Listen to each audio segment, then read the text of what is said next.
Hi friends, ഞാനിത് നിങ്ങൾക്ക് എൻ്റെ അപ്പാർട്ട്മെൻറ്റ് ഒന്ന് കാണിച്ചു തരാമെന്ന് വിചാരിച്ചെടുത്തൊരു വീഡിയോ ആണ്. ഇത് ആക്ച്വലി എൻ്റെ അപ്പാർട്ട്മെൻറ്റിൽ നിന്ന് അകത്തു നിന്നുള്ള ഒരു വ്യൂ ആണ്.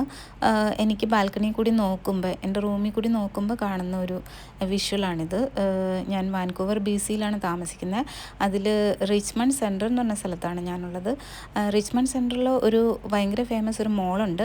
ആ മോളിൻ്റെ എൻട്രൻസ് ആണ് കാണുന്നത്. മോളിൻ്റെ ബാക്ക് സൈഡിലാണ് എൻ്റെ അപ്പാർട്ട്മെൻറ്റ്. സോ ഈ കാണുന്ന മെയിൻ റോഡല്ല, മെയിൻ റോഡ് ആ മോളിൻ്റെ ഫ്രണ്ടിലാണ്. പിന്നെ ഈ ചുറ്റിനും കാണുന്നത് ആക്ച്വലി മൗണ്ടൻസ് ആണ്. ആ മൗണ്ടൻസിൻ്റെ ഇടയിലാണ് ഈ ഒരു സിറ്റി എന്ന് പറയുന്നത്. അപ്പോൾ എൻ്റെ അപ്പാർട്ട്മെൻറ്റിൽ നിന്ന് എനിക്ക് സൺസെറ്റ് നല്ല ക്ലിയർ ആയിട്ട് കാണാം.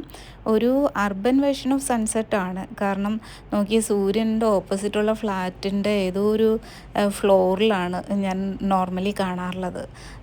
ഇപ്പോൾ ഇത് വിൻ്ററും കൂടി ആയതുകൊണ്ട് ഒരു 4 o'clock ആകുമ്പോഴത്തേക്കും എനിക്കിങ്ങനെ സൺസെറ്റ് കാണാൻ പറ്റും. നല്ലൊരു ഭംഗിയാണത് കാണാനായിട്ട്. പിന്നെ കുറച്ചിത് ഫോഗിയാണ്. അതല്ലെങ്കിൽ ക്ലിയർ ആയിട്ടുള്ളൊരു വെതർ ആണെങ്കിൽ എനിക്ക് ചുറ്റിനും ഈ മൗണ്ടൻസ് നല്ല രീതിയിൽ വിസിബിളാണ്. അപ്പോൾ അതൊരു എനിക്ക് പ്രത്യേകിച്ചും എൻ്റെ ഒരു ജോബ് ഒരു വർക്ക് ഫ്രം ഹോം ജോബ് ആയതുകൊണ്ട് എനിക്കെപ്പോഴും ഇങ്ങനെ പുറത്തേക്ക് നോക്കി ഇടയ്ക്കിടയ്ക്ക് ഒരു ബ്രേക്ക് എടുക്കാൻ പറ്റുന്നത് ഭയങ്കര ഒരാശ്വാസമാണ്. പിന്നെ ഇത് ഞാൻ പുറത്തുനിന്ന് എടുത്തിട്ടുള്ള, ആദ്യമേ ഞാൻ ഇങ്ങോട്ടേക്ക് അപ്പാർട്ട്മെൻറ്റ് കാണാൻ വന്നപ്പോൾ എടുത്തിട്ടുള്ളൊരു വിഷ്വലാണ്. സോ ഇതാണ് എൻ്റെ അപ്പാർട്ട്മെൻറ്റ് പുറത്തുനിന്നുള്ളൊരു വ്യൂ. ഞാനിവിടെ റെൻറ്റിങ് ആണ് കേട്ടോ. ഇത് ആകെ 16 ഫ്ലോറുള്ളൊരു അപ്പാർട്ട്മെൻറ്റാണ്. അതിൻ്റെ 14th ഫ്ലോറാണ് ഞാൻ. ആൻഡ് ഈ വിസിറ്റേഴ്സ് പാർക്കിങ്ങിലുള്ളത് എൻ്റെ കാറാണ്. ആക്ച്വലി എൻ്റെ പാർക്കിംഗ് എനിക്ക് 2nd ഫ്ലോറിലുണ്ട്. ഒരു റിസർവ്ഡ് പാർക്കിംഗ് ഉണ്ട്.